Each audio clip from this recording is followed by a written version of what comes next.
ဆိုတော့ကျွန်တော်တို့မြန်မာနိုင်ငံကကျွန်တော်တို့မြန်မာနိုင်ငံရဲ့အခြေအနေက Israel နဲ့ Palestine နဲ့လည်းမတူဘူးကျွန်တော်တို့မြန်မာနိုင်ငံရဲ့အခြေအနေက Syria နဲ့လည်းမတူဘူးအရှေ့အလယ်ပိုင်းနဲ့လည်းမတူဘူးကျွန်တော်တို့မြန်မာနိုင်ငံရဲ့အခြေအနေကနဲ့နိုင်ရှင်ဖို့ကဘာမှာဘယ်နိုင်ငံမှမရှိဘူးတခါမှလည်းမပေါ်ပေါက်ဘူးဒီတစ်ခေါက်ကျွန်တော်တို့မြန်မာနိုင်ငံရဲ့အခြေအနေကကဘာတမိုင်းမှာအတိဖြစ်တယ်ဥမာတာလီဘန်နဲ့လည်းမဆိုင်ဘူးဥမာအစ္စရေးနဲ့အခုဟာမတ်စ်နဲ့လည်းမဆိုင်ဘူးကျွန်တော်ပါလက်စတိုင်းနဲ့လည်းမဆိုင်ဘူးဆိုတော့ဥမာပါလက်စတိုင်းနဲ့အစ္စရေးဖြစ်တဲ့ပြဿနာဆိုတာသူတို့ကဘာလဲဆိုတော့အဲ့ဒါပါလက်စတိုင်းအကုန်လုံးတနိုင်ငံလုံးနဲ့မဆိုင်ဘူးသူကဟာမတ်စ်လို့ခေါ်တယ်အဲ့ဒါဟောပေါ့စစ်သွေးကြွလို့ခေါ်တယ်သူတို့အစ္စလာမစ်စစ်သွေးကြွတွေအစ္စလမ်ဘာသာအစွန်းရောက်ဝါဒီအဖွဲ့တွေဖြစ်တယ်ဟီဘူလာတို့ဟာမတ်စ်တို့ဆိုတာသူတို့ဘာသာရဲ့အစွန်းရောက်တွေဖြစ်တယ်တခုတော့လာတူတယ်ဘာနဲ့တူလဲဆိုမြန်မာနိုင်ငံကမိအွန်လိုင်းအဖွဲ့ဥဆောင်တဲ့အမျိုးဘာသာတနာမဘာသာနဲ့တော့တူတယ်ဟာမတ်စ်တဲ့မဘာသာနဲ့တော့တူတယ်ဆိုအဲ့ဒီဘာသာရဲ့အစွန်းရောက်အဖွဲ့နဲ့အစ္စရေးနိုင်ငံနဲ့ဖြစ်တဲ့ကိစ္စဖြစ်တယ်ဆိုကျွန်တော်တို့မြန်မာနိုင်ငံရဲ့ဟာကျတော့ဘာသာရေးမှာအခြေမခံဘူးလူမျိုးရေးအခြေမခံဘူးလူတန်းစားအခြေမခံဘူးအကုန်လုံးလူသားမျိုးနွယ်စုတဲ့ဆိုင်တဲ့အရာဖြစ်တယ်လူသားမျိုးနွယ်စုစင်ရဲ့ချမ်းသာမခွဲခြားဘူးခရိယာန်မွတ်စလင်ဟိန္ဒူဗုဒ္ဓဘာသာတရားမခွဲခြားဘူးကချင်ကယားကရင်ချင်းမွန်ဗမာရခိုင်ရှမ်းလူမျိုးနဲ့မဆိုင်ဘဲနဲ့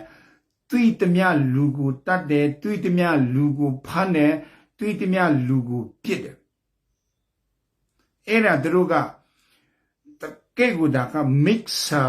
mixer လမ်းဖြစ်တယ် mixer ဘယ်လိုခေါ်မလဲတကယ်ကိုတို့ကလူတော်မဟုတ်ဆိုတော့ကျွန်တော်မြန်မာနိုင်ငံရဲ့လောလောဆယ်ရင်ဆိုင်နေရတဲ့အရာက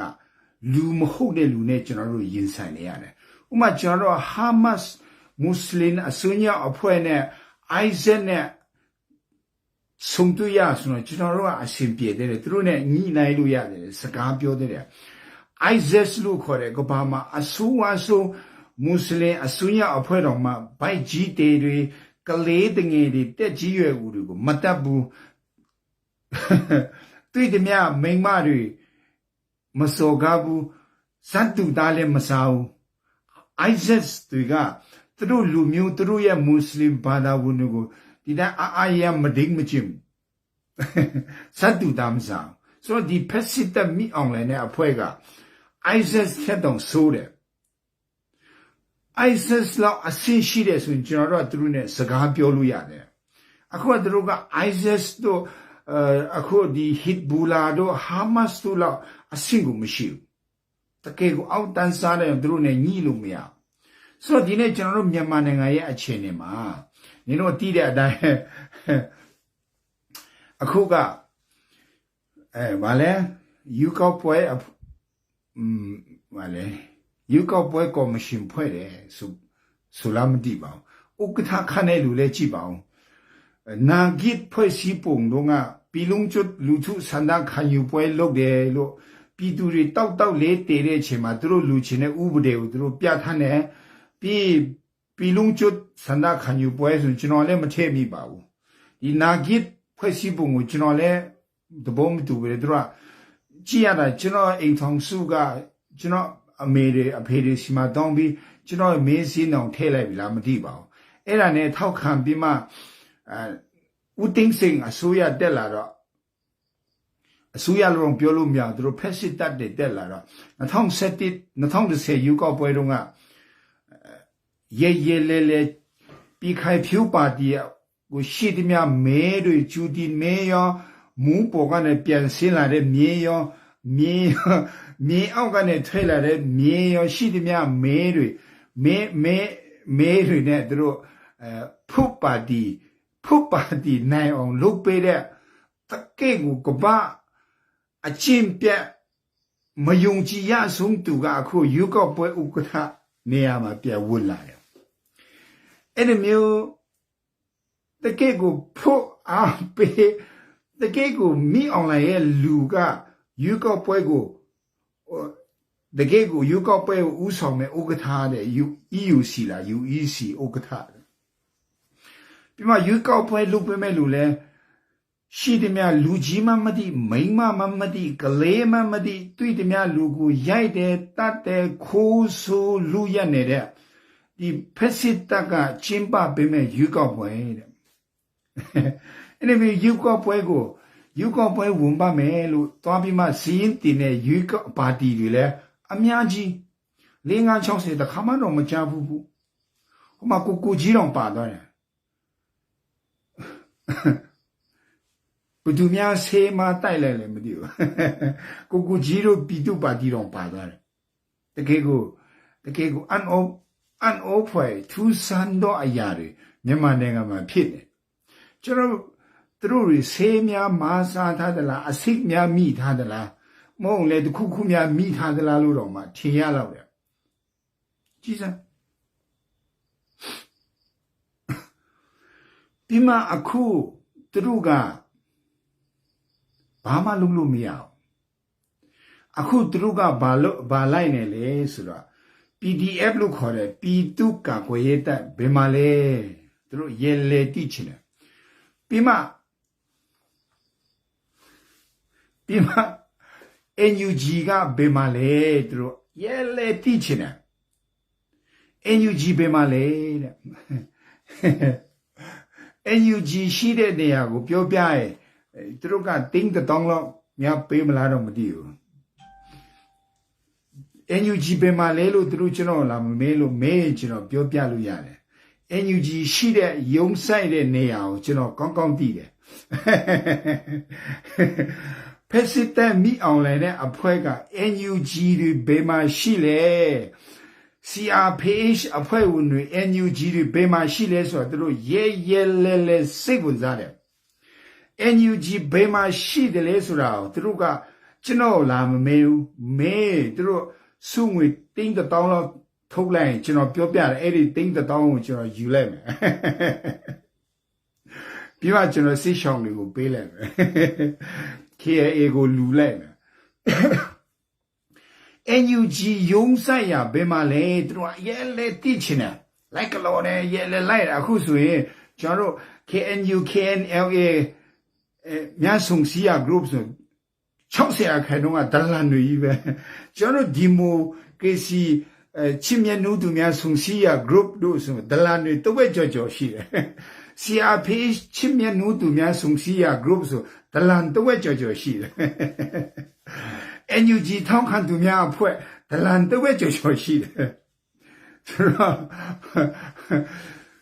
တင်းတောင်းနဲ့ NUG ဘယ်မှာလဲလို့သူတို့ကစာမထုတ်ဘူးထုတ်ရင်ကျွန်တော်ပြောပြမလို့ NUG ရုံးဆိုင်တဲ့နေရာကျွန်တော်ကောင်းကောင်းသိတယ်ခက်တာသူတို့မသိဘူးမသိတော့သူအသေးတန်ရှာတယ်အဲ့ဒါကိုပြောက်အစိုးရလို့ခေါ်တယ် NUG ကသူတို့ရဲ့ကိုပြောက်အစိုးရမိအောင်လိုင်းနဲ့အပေါင်းအပါတွေကိုနောက်ဆုံးကျိုးစင်တင်မဲ့အစိုးရမိအောင်လိုင်းနဲ့သူ့ရဲ့အပေါင်းအပါဒလန်တွေကအစအာနာယူတွေမယူသားတဲ့နိုင်ငံရေးပါတီတွေနိုင်ငံရေးသမားတွေအကုန်လုံးကိုကျိုးစင်တင်မဲ့အစိုးရကအဲ့ဒီကိုပြောက်အစိုးရဖြစ်တယ်အခု NUG ဘယ်မှာရုံးဆိုင်တယ်လဲဒလန်နေစုံပြီလားပြောပြမယ် NUG ရုံးဆိုင်တဲ့နေရာနင်တို့လည်းဒီလိုက်ရတာတော်မောနေရောပေါ့ပြောပြမယ်ဒီညပြောပြမယ်မရဘူးတခါတည်းကျွန်တော်တင်းတောင်းပေးကမ္ဘောဇဘန်မှာတွားမတန်းစီခိုင်းတယ်ကျွန်တော်ဖက်လဲတွားမတန်းစီနေတခါတည်းပေးတခါတည်းပေး NUG ရုံးဆိုင်ရာဌာနကိုဒီညပြောပြမယ်နော်ဒလန်နေဆုံးပြီလား NUG ယုံဆိုင်တဲ့နေရာ CRPH တွေယုံဆိုင်တဲ့နေရာဒေါက်တာဆဆဘယ်အဆောက်ဦးမှာအိတ်တယ်ဘယ်တိုက်ခန်းမှာနေတယ်ကျွန်တော်တို့ရဲ့ဒေါ်စင်မာဝဲဘယ်မှာနေတယ်ကျွန်တော်တို့ရဲ့ပြည်ထောင်စုဝန်ကြီးတွေဘယ်မှာအိတ်တယ်စလိုက်မုံစာခေါင်တို့အဖွဲ့တွေဘယ်မှာအိတ်တယ်ဆိုကျွန်တော်ပြောပြမယ် AUG တစ်ဖွဲ့လုံးရဲ့အခန်းတွေသူတို့ကအရန်တိချင်တယ်သူတို့ကအရန်တိချင်တယ်ကျွန်တော်ပြောပြမယ်အဲ့ဒီကူပြောက်အစိုးရမိအွန်လိုင်းနဲ့အပေါင်းအပါတွေအိတ်လည်းမပြောဘူးစားလည်းမဝင်ဘူးဘယ်အချိန်မှများအဲ့ဒီကူပြောက်အစိုးရနဲ့ကူပြောက်တော်လိုင်းရေးသမားတွေဒဏ်ပေါက်လာပို့မလဲဘယ်အချိန်မှများငါအိမ်ဝန်းထဲမှာနာနာတိလာပို့ပေးမလဲသူတို့တွေရဲလဲသမင်းလုံး36တလို့ပဲလုံးဝအိတ်မပြောစမ်းမှုရန်ကုန်ပြည်သူဆေးရုံဥက္ကအစအိတ်မပြောစမ်းမှုပြည်သူကိုဆေးရုံနောက်မကြခင်မှာဆေးရုံမအလုံးမစင်းဘူး CDM ဆက်လုပ်တဲ့ဆရာမတွေကိုချင်းချောင်းနေတဲ့ရန်ကုန်ပြည်သူဆေးရုံဥက္ကစာအိတ်မပြောတော့ဘူးတိုင်းသားပါတီတွေတစ္ဆာဖောက်လောက်ကောင်ကချင်ပါတီတွေကရားပါတီတွေကရင်ပါတီတွေကချင်ကရားကရင်ချင်းမွန်ပါတီတွေရခိုင်ပါတီတွေရှမ်းပါတီတွေဗမာပါတီတွေဇတ်တူတားစားတဲ့ဗမာပါတီတွေအိတ်မပြောစားမှုဘူးဒီကူပြောင်းအစိုးရနဲ့ကူပြောင်းတော်လာရေးသမားတွေဘေးအချိန်များပေါ်လာမလဲသူတို့ရေလေကြောက်နေတယ်သူတို့အယံတိချင်တယ် NUG ဘယ်မှာယုံဆိုင်တာလဲပေါ့ NUG ကိုမိလို့ကတော့သူတို့ထင်တယ်အေးစစ်စစ်နဲ့သူတို့ယူကောက်ပွဲသူတို့ရဲ့အာဏာအတုရှေရဲ့မြန်မာနိုင်ငံကိုစစ်ကျွန်းအောက်မှာတခါပြန်တွေးလို့ရပြီလို့သူတို့ထင်ထားတာအခု NUG ဘယ်မှာယုံဆိုင်တယ်လဲဆိုတာပြောပြမယ်နော်ဟုတ်ပြီလားပြောလို့ရလားပြောလို့ရဆိုရတယ်ဆိုတဲ့အကြောင်း comment ရေးပဲကောနာထောင်းနော်တလားနေ NUG ဘယ်မှာယုံဆိုင်လဲဆိုတာကျွန်တော်ပြောမယ်ပြောလို့ရလားရတယ်ဆိုရတယ်လို့ပြောပဲ NUG ရဲ့ယုံဆိုင်တဲ့နေရာကဒေါက်တာဆဆာရဲ့အိတ်ခန်းကငါတို့ပြည်သူတန်း90ရဲ့နှလုံးသားထဲမှာနော်ဖက်စစ်တပ်မိအောင်လိုက်အပေါင်းအပါဒလန်တွေဇတ်တူသားစားတဲ့လူတွေ NUG ယုံဆိုတာငါတို့ပြည်သူတန်း90ရဲ့နှလုံးသားထဲမှာ NUG နဲ့ CRPH ယုံဆိုင်တဲ့နေရာကငါတို့ပြည်သူတန်း90ရဲ့နှလုံးသားထဲမှာဒီနှလုံးသားထဲမှာနှလုံးသားထဲမှာငါတို့ပြည်သူတွေရဲ့နှလုံးသားထဲမှာ CRPH ယုံဆိုင်ရဲ့နေရာဖြစ်တယ်ငါတို့ပြည်သူတွေရဲ့နှလုံးသားမှာ NUG ရဲ့ယုံဆိုင်တဲ့နေရာဖြစ်တယ်ငါတို့ပြည်သူတန်း90ရဲ့နှလုံးသားထဲမှာဒေါက်တာဆာဆာတို့ NUG ဝန်ကြီးအဖွဲ့တွေရဲ့တိုက်ခန်းဖြစ်တယ်မင်းတို့ဘယ်လိုဖမ်းမှလဲလို့မင်းတို့ဘယ်လိုဖမ်းမှလဲမင်းတို့ဘယ်လိုဖမ်းမှလဲပြီးရင်ဒီနေ့ပြောတယ်ဗာလဲ NLD ကိုတဲ့မဲမတမာမှုနဲ့ NLD ပါတီကိုဖြုတ်မယ်တဲ့ NLD ပါတီကိုအမြစ်ကနေဖြတ်မယ်တဲ့ NLD ပါတီကိုပါတီထောင်ခွင့်ဖြတ်မယ်တဲ့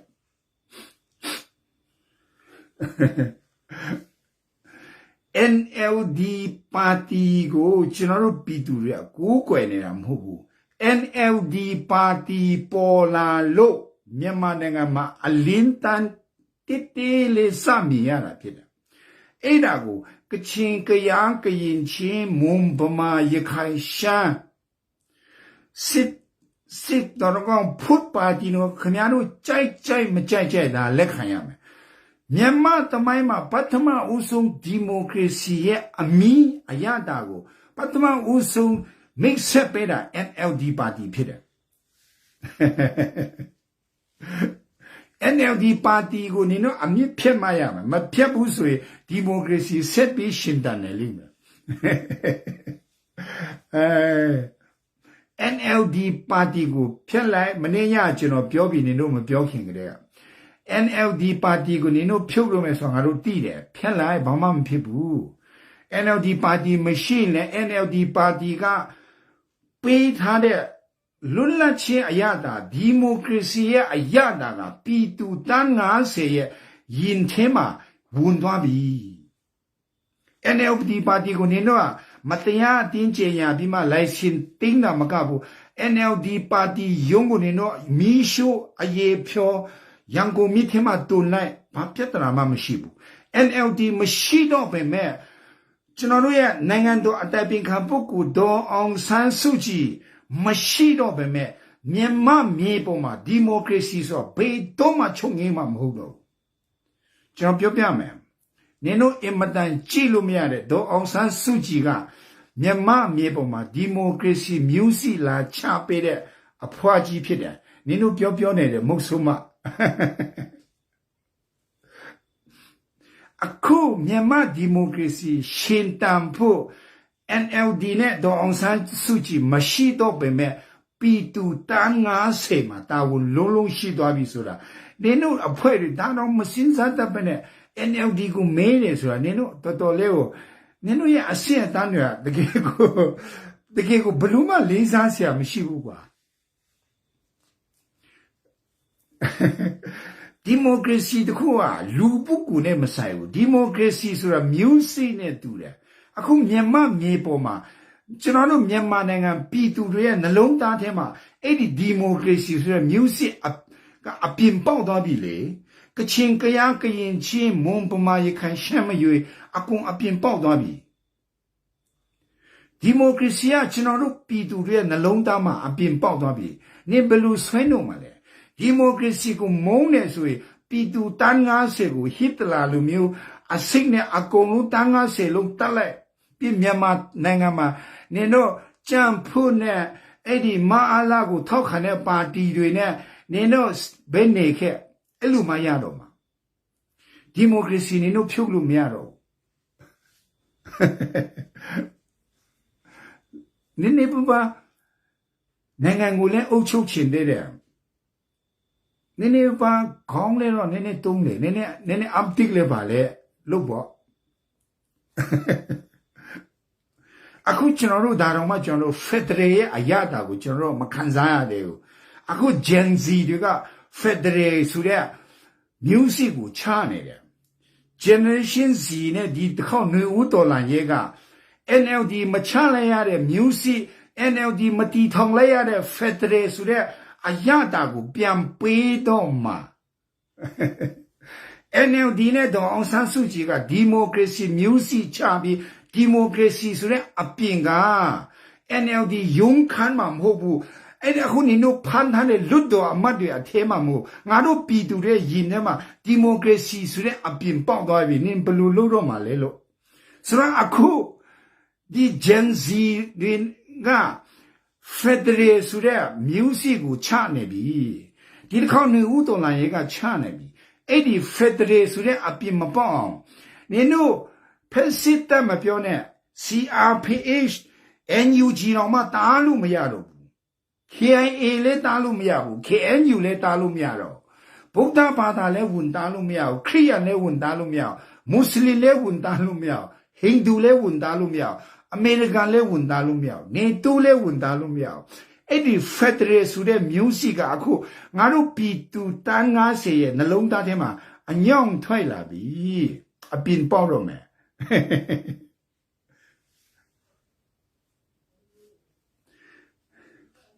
အဲ့ဒါတို့ဒလန်တွေက Facebook တုံးပြီးမှ NUG ပဲမှာလဲ NUG ပဲမှာလဲ NUG ပဲမှာလဲတို့အရန်တိချင်တယ် CRPH ပဲမှာလဲအရန်တိချင်တယ်ဒီညပြောလိုက်မယ်နော် NUG ကိုဖမ်းချင်တဲ့လူတွေရန်ကုန်မြို့မှာတွေ့သည်များလူအကုန်ဖမ်း NUG ရုံးမိရှုချေတွေ့သည်များလူတွေအကုန်ဖမ်း yang kong mandale ne bido kachin kaya kayin che mum bama ye kaishan ngaru maunama shi ya ko ne no akong phambi akong tamma NUG yonga pyaw do ma ba phit lo so NUG CRPH ka ngaru kachin kaya kayin che mum bama ye kaishan Buddha Hindu Muslim Kriya ngaru ha makhwe cha lo bu ngaru ye yin the nalong ta the ma NUG yong sai tha de CRPH yong sai tha de KIA yong sai tha de KNU yong ngaru si ma KIA ye thana chuka laisa mo bu ngaru Gen Z de ngaru neu to la ye luk song ne de pi tu ri ye nalong ta ma KIA thana chuka pi tu ri ye nalong ta maအဲ့ဒါကိုပြောက်အစိုးရလို့ခေါ်တယ်ဘယ်ကိုပြောက်တော့ပြည်သူတွေရဲ့နှလုံးသားထဲမှာနေတော့နှလုံးသားထဲမှာဆိုမတွေ့ရဘူးလေအခုကိုတာဝါနဲ့အပေါင်းအပါတာကူရေကောက်ပွဲဝင်မဲ့ဥကုကူကြီးအပါဝင်ပြည်သူပါတီအပါဝင်ပါတီတွေနောင်တရနော်နင်တို့အရင်လေးစားတဲ့ကျွန်တော်ကူကြီးကိုအခုကချင်မှာကချင်ပြည်နယ်ပြည်သူပါတီဆိုတာပါလဲ KSPP ဆိုတာဟိုတလောစစ်ကောင်စီနဲ့ဆွေးနွေးမယ်ဆိုပြီးတခါသွားတဲ့ပါတီဟုတ်တယ်နောက်ပိုင်းကျွန်တော်တို့ပြည်သူတွေဝိုင်းပြင်းတော့တို့ကစစ်ကောင်စီနဲ့မပေါင်းတော့ဘူးနောက်ပိုင်းစစ်ကောင်စီနဲ့မပေါင်းတော့ဘူးပြည်သူမျက်နှာကြည့်ပြီးတို့က speak out လည်းမလုပ်ဘူး or လည်းမဘူးလုပ်လည်းမလုပ်ငင်းငင်းလဲထိုင်သွားတဲ့ဒီနေ့ကိုလုံးဆောင်တို့ဘာလဲရှမ်းထွေပန်နာမဟုတ်ဘူးရှမ်းထွေပန်မဟုတ်ဘူးရှမ်းနူရာဒီနေ့ဖန်သွားပြီဒီနေ့ဖန်သွားပြီနော်မြစ်ချနာမှာကားနဲ့ကိုတိုက်ပြီးဖန်သွားတယ်ဒီနေ့ဖန်သွားပြီတကယ်ငွေဥတော်လာရဲ့စတာနဲ့ပြည်သူဖက်မှာပါနေဒီဖက်စစ်တပ်ကိုလုံးဝအလိုမရှိလုံးဝမငြိဘူးသူနဲ့မဆွေးနွေးဘူးဆိုတဲ့လူတွေအဖမ်းမခံရဘူးကချင်ပြည်မှာပထမဦးဆုံးအဲ့ဒီဖက်စစ်တပ်ရဲ့စီဝဲကိုတက်တဲ့ပါတီဝင်တွေဟုတ်တယ်နော်အဲ့ဒါကုလုံဆောင်လို့နေရောက်ဒီနေ့ဖမ်းသွားပြီအဲ့ကြောင့်အခုဒီဖက်စစ်တပ်နဲ့ပေါင်းဖို့ကြံနေတဲ့ပါတီတွေအဲ့ဒီတင်းကိုနေဖတ်ကြည့်သူတို့နဲ့လန်တဝက်လောက်အထိပေါင်းလိုက်တဲ့စီဝဲတွေပါတွေတွားတက်ပြီးမှသူတို့ပါတီတွေပြူကွဲသွားပြီးတစ်တစ်လေးနေတယ်ဒါတော့ကျွန်တော်တို့ဦးတော်လာရဲမှာတို့ရဲဆိုလက်တီးလက်မောင်းတန်းပြီးမှပြည်သူတွေရှေ့မှာထွေလာတာမဟုတ်ဘူးနော်ကချင်အရေးတက်ကြွလှုပ်ရှားသူနေရောက်ဒီနေ့ဖမ်းသွားပြီဒါတော့မှတစ်တစ်လေးနေတာနော်လုံးဝ speak out လုပ်တဲ့အဖွဲမဟုတ်ဘူးတစ်တစ်လေးနေတာ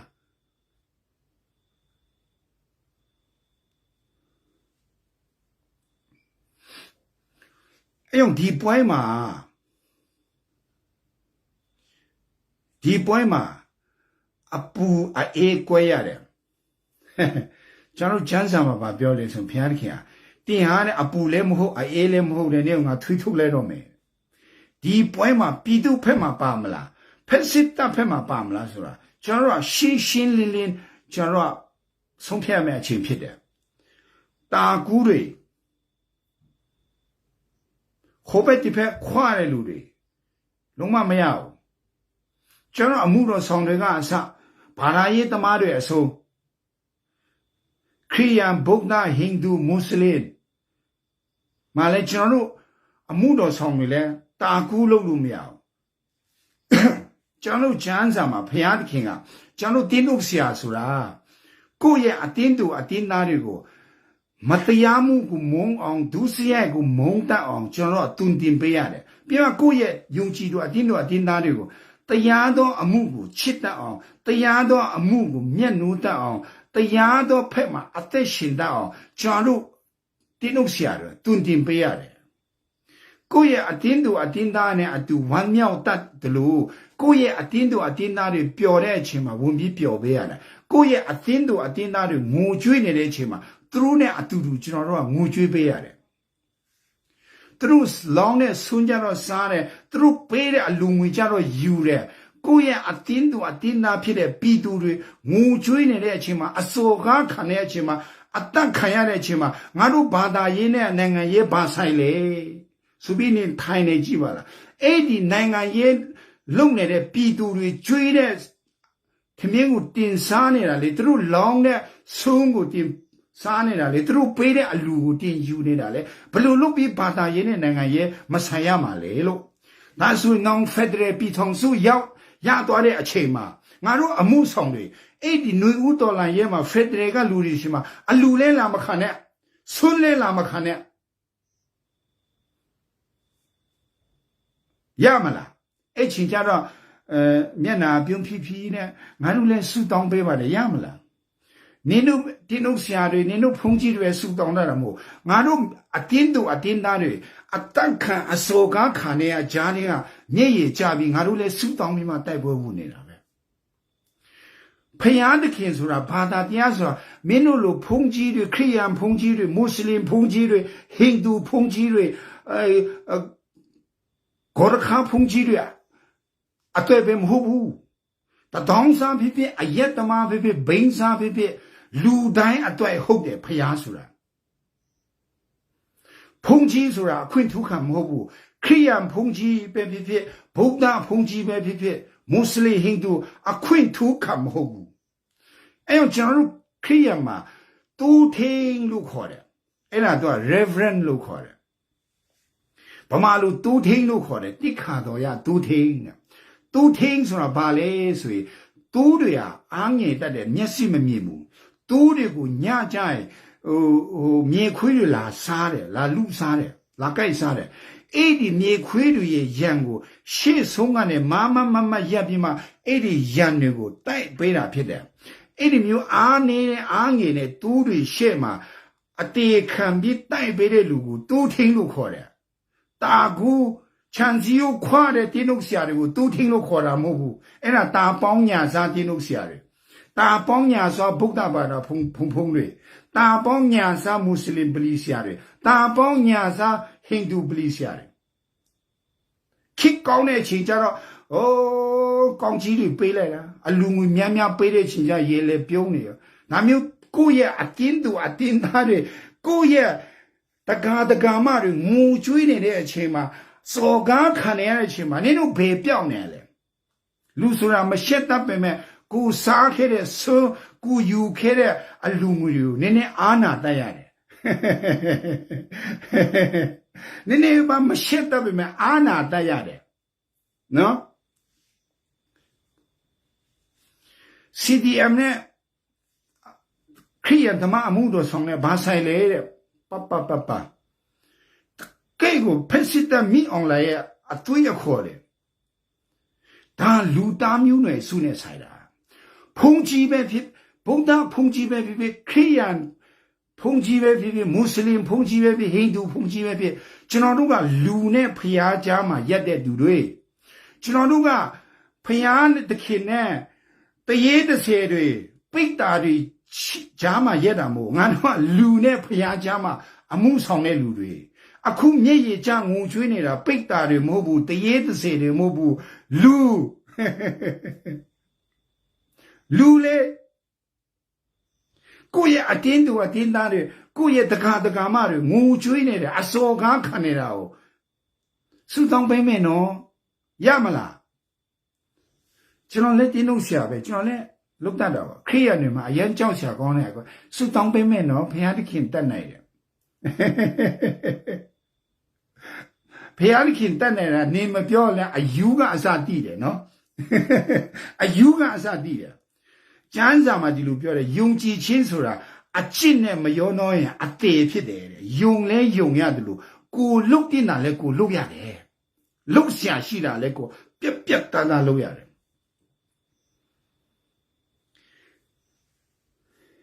ကျွန်တော်မြန်မာလူမျိုးတွေကိုတာသနာလာပြုတဲ့အမေရိကန်တမိုင်းကိုကြည့်လိုက်ဖျားเจ้าကဆေဘူးတဘူကအစအလူကအစအကုန်လုံးအမေရိကန်ပြည်တွင်းစစ်မှာထိုးထည့်ပြီးတင်းလို့ဆရာတွေကိုလည်းတော်လာရင်းမှာပါခဲ့တာအဲ့ဒီမျိုးလူတွေငါတို့တာသနာပြုထားတာအဲ့ကြောင့် Justin Collick ဆိုတာ Adoniram Jackson ဆိုတာ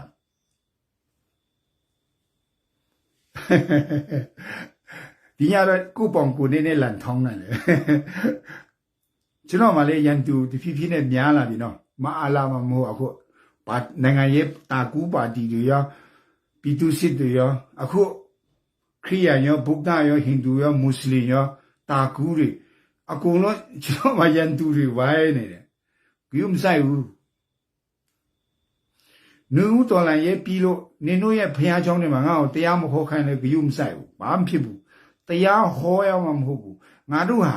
တရားတော်ဖက်မှာရက်တီရရင်တော်ပြီအဲ့ဒီမတရားတော်သူတွေစုတဲ့နေရာမှာတရားဟောရတာတဲ့တရားတော်သူတွေရှေ့မှာမတ်တရရတာပုံမွန်မြက်တယ်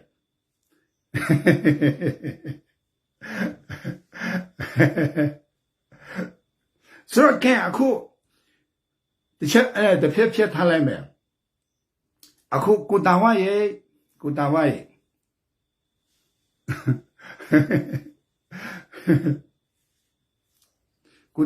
့အခုနေ NCA ကနေတွားချင်တယ်ချင်းကိုလည်းတက်နိုင်အခုကရင်နီကိုတွားပြီးမှကလိပြန်ပြီနေအိတ်နေတဲ့ကြာကြီးဖြစ်တဲ့ချင်းကိုလည်းတွားနိုင်အခုအိတ်နေတဲ့ဂျစ်ဒစ်ဖြစ်တဲ့ကရင်နီကိုလည်းတွားပြီးမှနေကလိပြန်ပြီ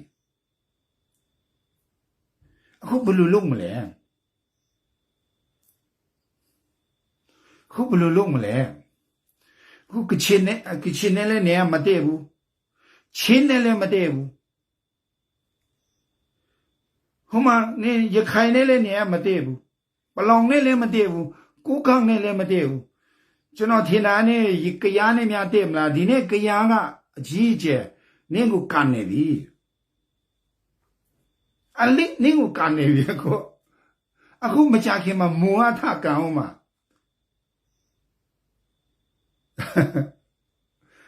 ခုမနေ့ပြန်တပက်ကရှားနင်းကိုပြန်ကန်ဆိုနင်တို့ကိုတာဝတော့အဖွဲအဲ့ဒီဒလန်တွေမိအောင်လိုက်ကိုအဘခေါ်တဲ့လူတွေအဲ့ဒီမိအောင်လိုက်ရဲ့ရွေးကောက်ပွဲကိုဝန်ဖို့အတွက်စဉ်းစားနေတဲ့ပါတီတွေနင်တို့ဘယ်လိုလုပ်မလဲကျွန်တော်ပြောသလိုပဲမြောက်မြန်မာဆိုပြီးမှစိုက်ပျိုးစားတောက်လို့မရတဲ့မုခေါင်ရေရှားတဲ့နေရာဒေသတစ်ခုနင်တို့ကိုခြံခတ်ပြီးမှနင်တို့မြောက်မြန်မာဆိုအမှသွားထားပေးလိုက်မယ်နော်အဲ့ရှင်ကျတော့ကိုကြီးတို့ပြည်သူပါတီကအစတာကူပါတီတွေအကုန်လုံးအဲ့မိအွန်လိုင်းနဲ့အဖွဲ့တွေဟိုမှာသွားနေကြငါတို့မြန်မာနိုင်ငံမှာလာမနေနဲ့အခြေအနေမကောင်းဘူးငါတို့ပြည်သူတွေကိုစိုက်ဝါးထဲနေတာအခုကြည်စမ်းသူတို့က NUG ကိုရဲလဲရှာချင်နေတာအဲကြောင့်တချို့နင်တို့ follower တွေရဲလဲများတဲ့ page တွေနော်ကျွန်တော် page တောင်မှ like တစ်ခါမှမလုပ်တဲ့လူတို့ဟောမှသွားပြီးမှအကြီးအကျယ် top fan တွေတော့ဖြစ်နေတယ်နော်နင်တို့တွေဟိုမှာကျွန်တော်တွေ့တယ်သွားကြည့်တာ NUG အားတဲ့ SCR page ကားတဲ့အမားကျူးလို့နဲ့မှတ်သား NUG နဲ့ CR page အမားကျူးလို့နာမဟုတ်ဘူးဒီပွဲက NUG ကြောင့်ထွက်လာတာမဟုတ် CR page ကြောင့်ထွက်လာတာမဟုတ်ဘူး NLD ကြောင့်ထွက်လာတာမဟုတ်ဘူးကချင်ကရားကရင်ချင်းမွန်ဗမာရခိုင်ရှာငါတို့မောင်နှမတွေကိုအဲ့ဒီမိအွန်လိုင်းနဲ့အဖွဲ့ကစော်ကားတယ်တတ်တယ်ဖြတ်တယ်လူတယ်ဆိုင်ကေပါမချမ်းဖုန်းတော့မချမ်းနူးတော်လိုင်းရဲ့ဖြစ်လာလို့သူတို့ဘဝမှာအိမ်မက်တော့မမက်ဖူးတဲ့ iPhone တွေကြိုက်ကုန်ပြီသူတို့တွေဆိုင်ကေတင်းတာတော့မှစကူပီတို့ဘာတို့ကလစ်ဘင်းတွေပဲဖမ်းနေပါစဉ်းစားကြည့်အောင်အခုသူတို့ကအခု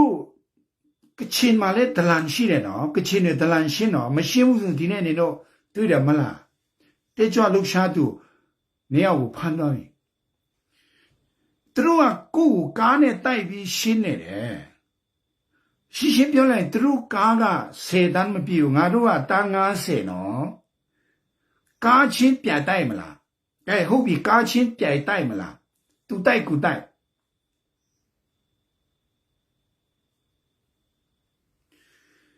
သူကိုမရှိသူကိုရှင်းတော့မှာနော်ကိုမရှိသူကိုရှင်းမှာဒီလောကမှာကိုအားနာနေသူကကိုစော်တော့မှာ ကျွန်တော်ပြည်သူတွေစဉ်းစားပါရန်ကုန်မှာလဲမှာအခုဒလန်တွေလဲပြင်ထားချနော်အဲ့ဒီကိုပြောက်အစိုးရတွေဒံပေါက်လာကျွေးလိမ့်မယ်အဲ့ကျွန်တော်ကမပန်းဆိုတာနင်တို့ရဲ့ location ကိုလိုချင်လို့ဒလန်တွေနင်တို့ဒီမှာ comment ရေးလိုက်ပြီဆိုရင်နင်တို့ရဲ့ location ကပေါ်လာတယ်ပေါ်လာကျွန်တော်ရဲ့ Facebook ကို PDF တွေမြို့တိုင်းကလူတွေကျွန်တော် password ပေးထားတယ်သူတို့ချက်ချင်းလိုက်နေတာ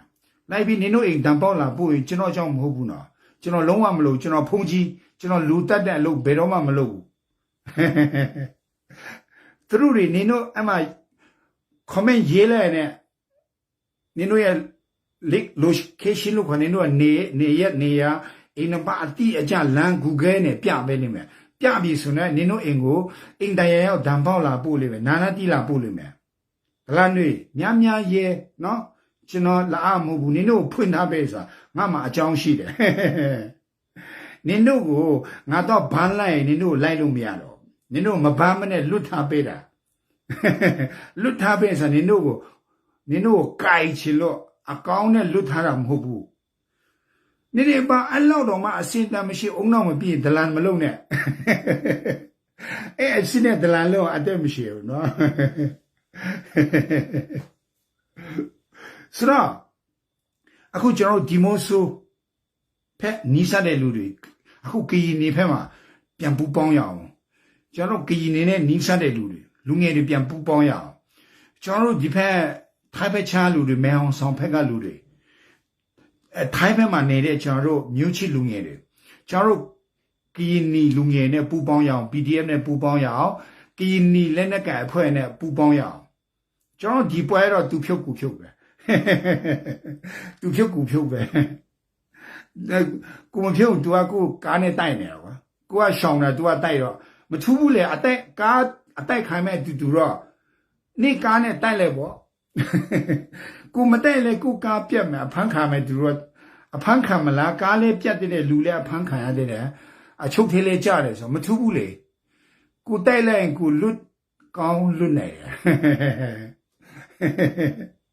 ဆိုတော့ဒါကိုဆုံးဖြတ်ပေါ့နော်ဖုံကတော့အဲ့လိုမျိုးကားမောင်းနေနဲ့ရေးတွေ့စစ်သားတွေ့ဒလန်တွေ့တခါတည်း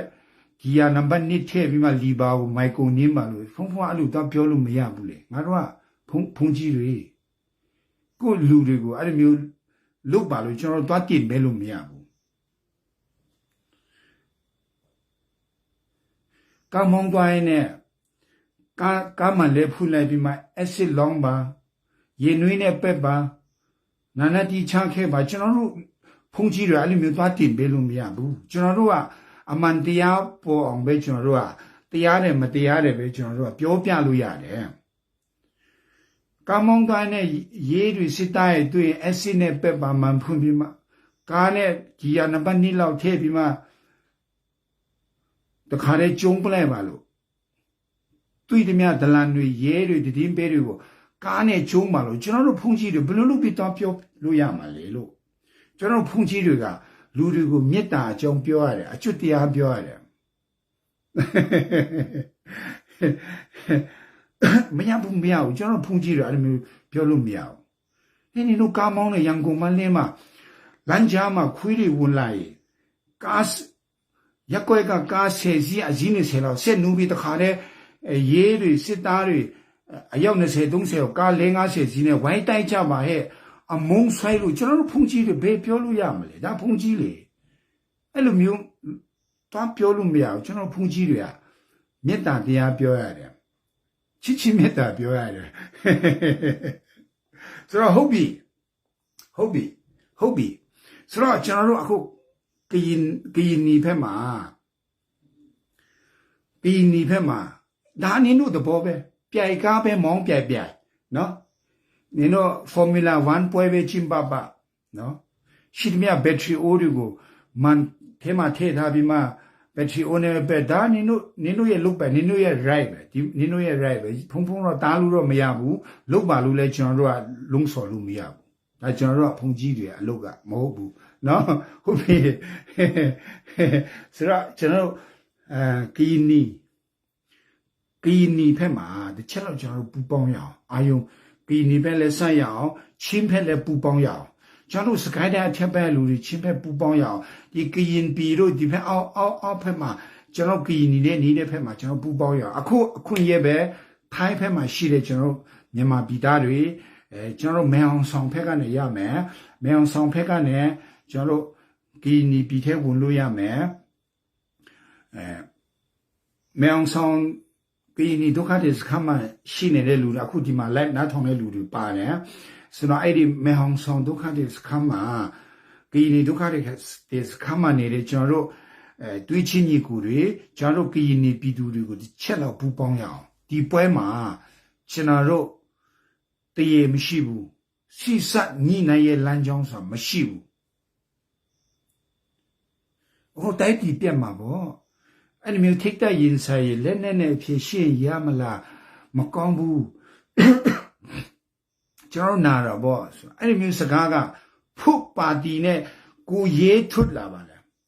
因为没太没单边呢，边家也问题偏多了吧，野出出了么地吧，都，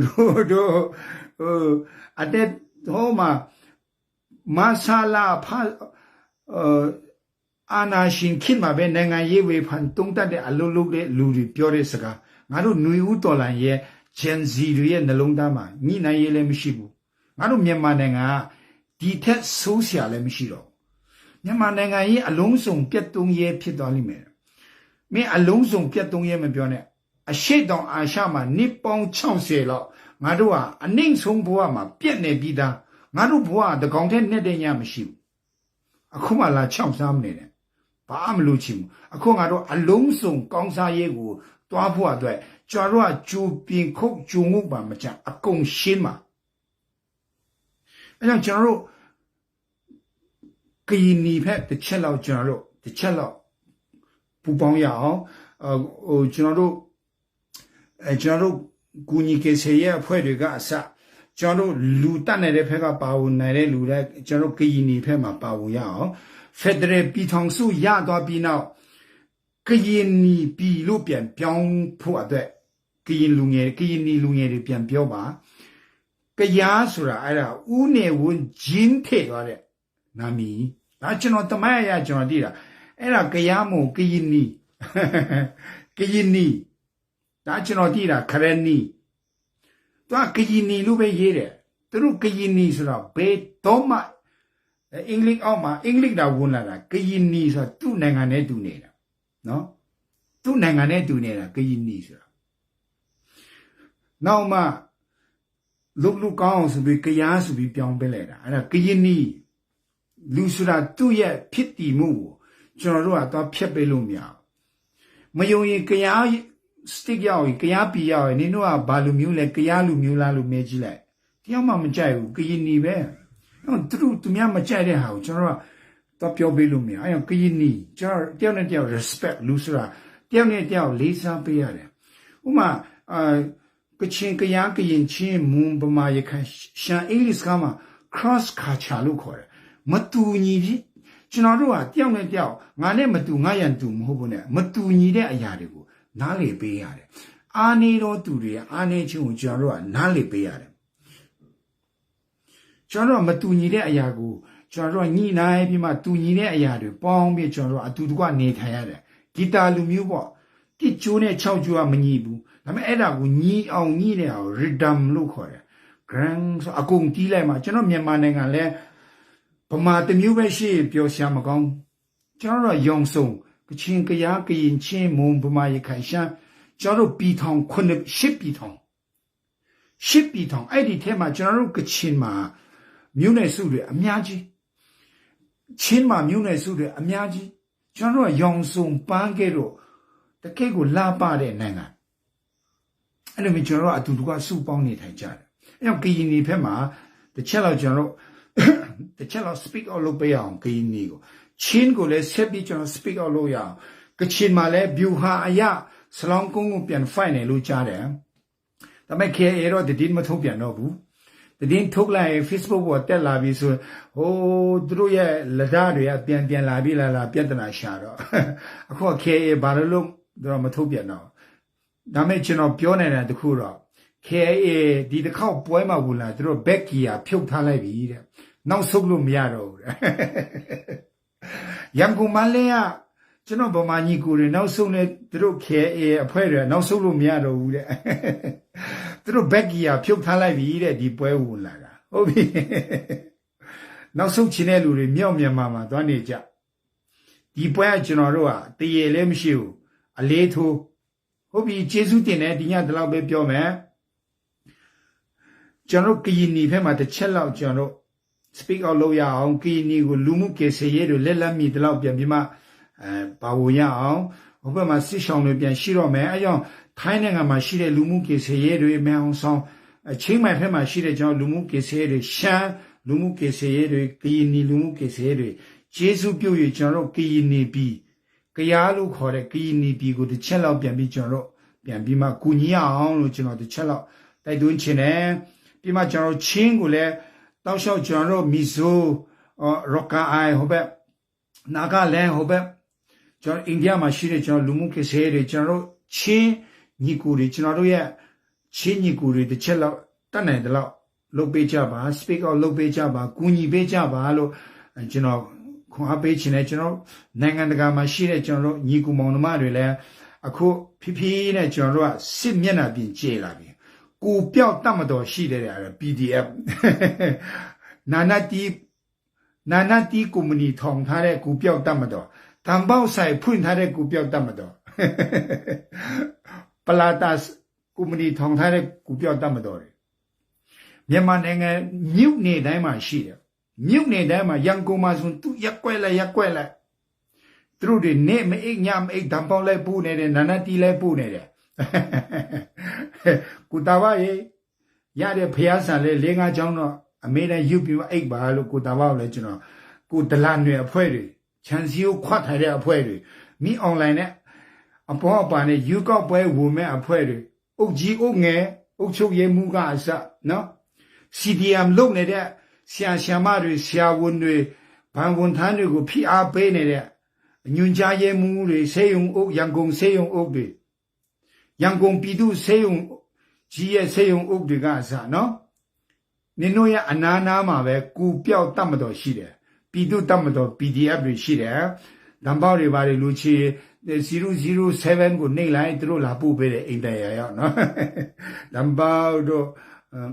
နာနာတီတို့အကုန်ရတယ်အစုံရတယ်ဟုတ်ပြီတစ်ချက်လောက်ကျွန်တော်တို့နိုင်ငံတကာမှာရှိတဲ့ညီကူတွေရောကချင်တွေအဓိက KIA ကိုနည်းနည်းလောက်အာယုံစိုက်ပေးပါခဲ့တာ KIA ကကျွန်တော်လူတီလာကြတဲ့တခါမှဘဒုမှလည်းစက်ကြီးလေးကောက်တာလည်းမကြောက်သူတို့အခွန်ကောက်တယ်အခုလမ်းကြုံလို့အဲ့ဒါပြောပြီးမိချနာဟိုဘက်မှာတဲ့မြို့ထဲမှာ KIA တွေက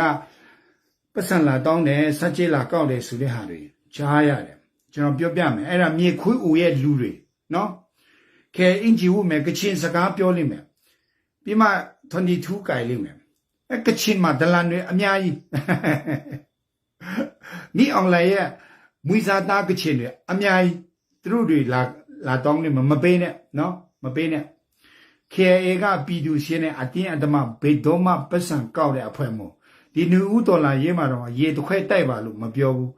ဘာအခွင့်ရေးပေးပါညာအခွင့်ရေးပေးပါငါတို့ KIA ရဲ့လူကို NUG မှာထည့်ပေးပါငါတို့ KIA ကို CRPH ထည့်ပေးပါငါတို့ KIA ကိုဘာလို့ပါဘာတခုမှမပြောဘူးပါစပ်ပိတ်ပြီးလှုပ်ရှားရှိတယ်လှုပ်နေတယ်ဒီအချိန်မှာအလုတ်လှုပ်မဲ့အချိန်နော်ဒီအချိန်မှာKIA ကို NUG ထဲမှာခေါင်းဆောင်တင်လိုက်ရင်နိုင်လိမ့်မယ်ဆိုပြီးမပြောဘူးဘူချုပ်ကိုမွေး Facebook ကြည့်မပြောဘူး KIA လောက်အလုတ်လုံနေတော့မှဘာအခွင့်အရေးမှမတောင်းနဲ့နင်တို့ဗမာအခွင့်အရေးကချင်အခွင့်အရေးရှမ်းအခွင့်အရေးရိုးအခွင့်အရေးလာမတောင်းနဲ့ဒီအချိန်မှာဘာအခွင့်အရေးမှမတောင်းနဲ့အခွင့်အရေးတောင်းတဲ့လူမြန်မာနိုင်ငံကထွက်သွားတော့နေမိအွန်လိုင်းနဲ့တော့ပေါ့ဒီအချိန်မှာအလုတ်လုံမဲ့အချိန်အလုတ်ပြီးသွားလို့ကျွန်တော်စပါးရိတ်တဲ့အချိန်ကြရင်ရိုဟင်ဂျာလဲခွဲတန်းပုံမှန်ရမယ်ကချင်လဲပဲဗမာလဲအတူတူပဲတယောက်တပီပဲ ဗမာမလို့နှစ်ပြည်မရဘူးတပြည်ပဲကချင်လည်းတပြည်နင်တို့ရိုဟင်ဂျာလည်းတပြည်ရမယ်တခုတော့ရှိတယ်အလုံးမလုံးပဲနဲ့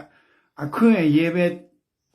တောင်းပြီးလော်နေပြီးမှခြံစည်းကိုခွာထိုင်တော့ပွဲပြီးသွားလဲဆန်တော့မရဘူးနော်နာနာကြည့်ပဲရဟုတ်ပြီကျေးဇူးတင်တယ်မောင်နှမ၈ယောက်လုံးဝရံမဖြစ်ရဘူးနော်မြစ်ချနာဖက်မှာ KIA ပတ်စံလိုက်တောင်းဆိုလုံးဝမဟုတ်ဘူးကျွန်တော်ပြောယုံတရားရခိုင်နှုံးယုံတခြားလူတွေအကြောင်းတော့ကောင်းကောင်းမသိဘူး KIA အကြောင်းကိုဟိုးချီခါကစားသိတယ်ကျွန်တော်ဆရာ KIA ကလူလားမဟုတ်ဘူးလို့လည်းပြောလို့ရတယ်လို့ဟုတ်တယ်လို့လည်းပြောလို့ရတယ်တရားရခိုင်နှုံးမဟုတ်ဘူးတရားရခိုင်နှုံးဟုတ်တယ်ဟာ KIA လူပဲမျိုးနဲ့ယူနဲ့ကိုလာတာဟိုအဖိုးခစ်ကြတဲ့နဲ့ KIA အဖေခစ်မှလည်း KIA မောင်နှမတွေလည်း KIA ပဲကျွန်တော်သိတယ်အမခံတယ်လုံးဝမတောင်းဘူးအဲ့လိုမျိုးလာတောင်းတဲ့လူကိုဖမ်းပြီးကျွန်တော်ဖုန်းဆက်လာ KIA ကိုအပ်ပေးမယ်နော်ဟုတ်ပြီကချင်ကယားကရင်ချင်းမွန်ဗမာရခိုင်ရှမ်းမောင်နှမ၈ယောက်လုံးဝစကားမများနဲ့ရံမဖြစ်နဲ့စိတ်မကောင်းနဲ့ငါတို့မောင်နှမတွေလုံးဝရံဖြစ်လို့မရ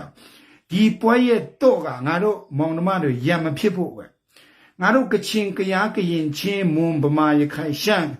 ကယားဆိုတာကရင်နီကိုပြောတာမောင်နှမ၈ယောက်ရံမဖြစ်တော့ဘူးဆိုရင်ကျွန်တော်ဒီပွဲက99.9%အနိုင်ပဲနော်အဲ့ဒါလူဝက်ချက်ပဲမောင်နှမတွေလုံးဝရံမဖြစ်နဲ့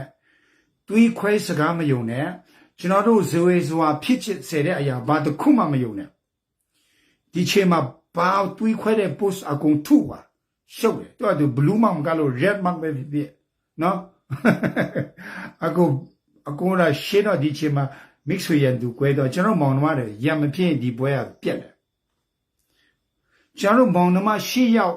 သဘောတူဖို့အရေးကြီးတယ်အမေရိကန်လာကူဖို့အရေးမကြီးဘူးဘယ်နိုင်ငံကအတိမပြုတ်ဖို့အရေးမကြီးဘူးပြည်သူကအတိအမပြုတ်နေတာငါတို့ကအမေရိကန်အတိမပြုတ်ဖို့လူသလားငါတို့ပြည်သူလူထုတန်းငါဆင်အတိမမပြုတ်အမေရိကန်မကလို့နေတို့နေတူးပဲလားအတိမပြုတ်တရားမူငါတို့ပြည်သူအတိအမပြုတ်ဖို့အရေးကြီးတယ်ဟုတ်ပြီအရင်ကြာတော့ပြီအရေးတော်ပုံအောင်ရမယ်အရောက်စီတိုင်းကိုချစ်တယ်ရမဖြစ်ရအောင်နော်မောင်နှမတွေအရောက်စီတိုင်းကိုချစ်တယ်ဖျားတစ်ခေကောင်းကြီးပေးပါစေ